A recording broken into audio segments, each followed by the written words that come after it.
Assalamualaikum warahmatullahi wabarakatuh.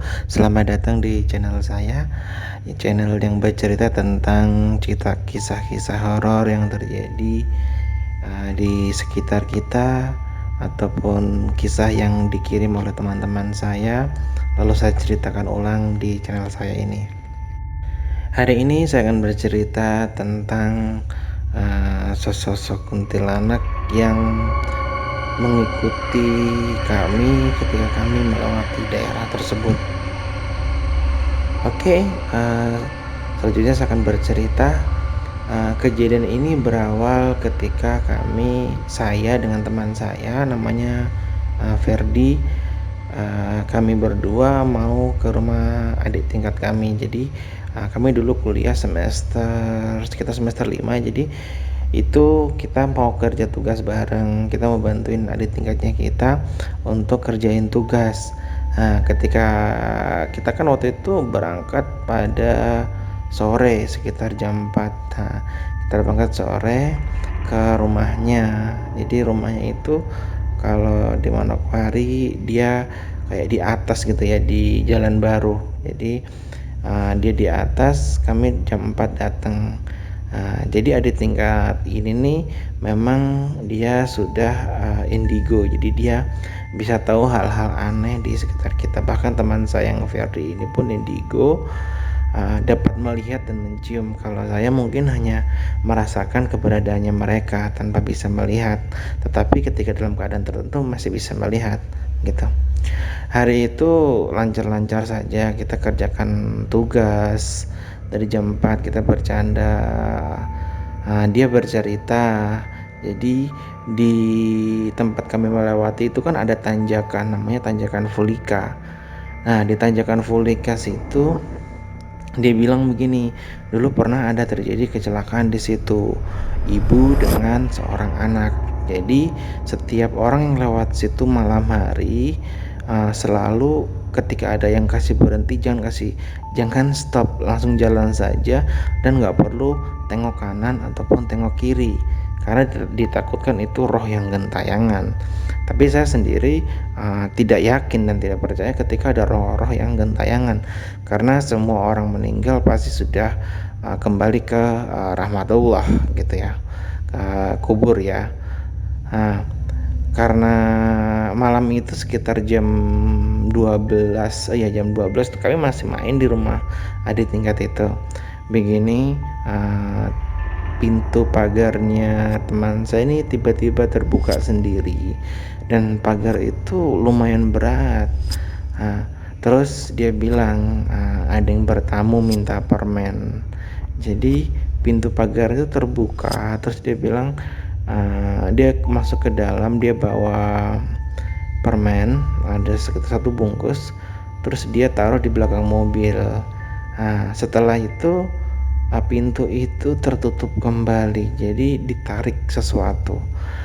Dia baru cerita kalau tadi ada 3 anak kecil yang datang, dia minta permen gitu. Dari situ mungkin kami sudah mulai merinding karena kami mau balik sekitar jam 1 malam gitu. Setelah jam 1 malam kami pamit pulang. Jadi dia mengantarkan kami keluar pagar. Setelah keluar pagar itu ada seekor anjing yang dia menggonggong di satu tempat. Jadi ada pohon, namanya pohon kersen. Dia menggonggong di pohon tersebut. Terus kami ini penasaran sebenarnya anjing itu kenapa. Terus saya tanya ke adik tingkat saya ini,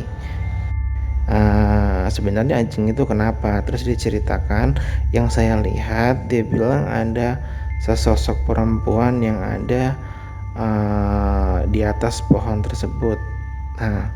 Udah, kami tidak ingin membahas itu. Setelah itu kami balik. Di perjalanan ini kami melewati tempat yang tadi ada tingkat kami ini cerita, yang katanya ada tabrakan di situ. Jadi setiap orang yang lewat situ harus nggak boleh noleh kanan kiri ataupun stop di tempat itu.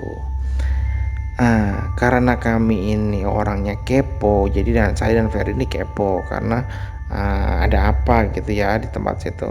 Kami stop lah di tempat itu, jadi kayak turunan gitu ya. Kami stop karena kami kepo, apa sih sebenarnya. Saya tengok kanan kiri, oh nggak ada. Terus si Ferdi ini, dia lihat kanan kiri pun tidak ada. Tapi sekilas saya merasakan kedatangan sesuatu dari jauh. Tapi si Ferdi bilang tidak mungkin ada apa-apa. Ferdi tidak percaya kalau ada makhluk lain yang akan datang karena mungkin dia tidak bisa merasakan. Setelah itu jelang beberapa saat kami bilang sudah kayaknya tidak ada apa-apa. Terus kami jalanlah, saya memutar kunci motor lalu saya turunin bukit tersebut, saya balik. Tetapi di sela-sela saya ingin keluar dari tempat kompleks itu, setelah saya turunin dari kompleks tersebut, saya merasakan ada kedatangan makhluk yang akan mengikuti kami. Jadi tiba-tiba pundaknya teman saya ini berat. Terus saya bilang, kenapa kok berat? Tumben gitu. Setelah saya menengok ke belakang, ada sesosok kuntilanak yang menggantung di bahunya teman saya. Jadi tangannya dua tangannya itu menggantung. Setelah itu kakinya dia terbang di belakang.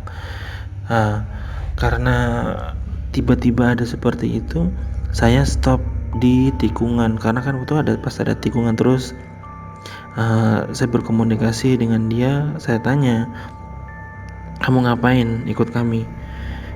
Dia bilang, kami suka kalian karena kalian bisa melihat kami, jadi kami pengen ikutnya. Jadi mereka ini ingin mengikuti kami kemanapun karena dinilai kami ini kayak temannya mereka. Terus saya bilang, kami ini di alam yang berbeda, kamu harus pulang. Di situ dia bilang, saya mau ikut kalian. Dia tetap memaksa. Terus saya bilang, kamu mau apa sebenarnya? Apakah saya mau kirim doa ke kamu supaya kamu balik? Terus dia bilang, ya sudah, dia ingin didoakan saja. Jadi di tempat itu kami doakan dia. Setelah kita doakan, alhamdulillah dia menghilang. Tiba-tiba kayaknya dia kembali ke tempatnya di tanjakan Fulikas itu. Demikianlah ya cerita hari ini seperti itu. Kami pulang dengan selamat sampai rumah tanpa ada gangguan. Demikianlah cerita saya hari ini. Jika teman-teman ada cerita seram bisa kirim ke email saya ataupun komen di bawah YouTube saya. Terima kasih teman-teman telah menonton video saya. Jangan lupa untuk like, subscribe, komen, dan share. Semoga yang like, subscribe, komen diberikan kelancaran rezeki dan umur yang panjang. Amin. Waalaikumsalam warahmatullahi wabarakatuh.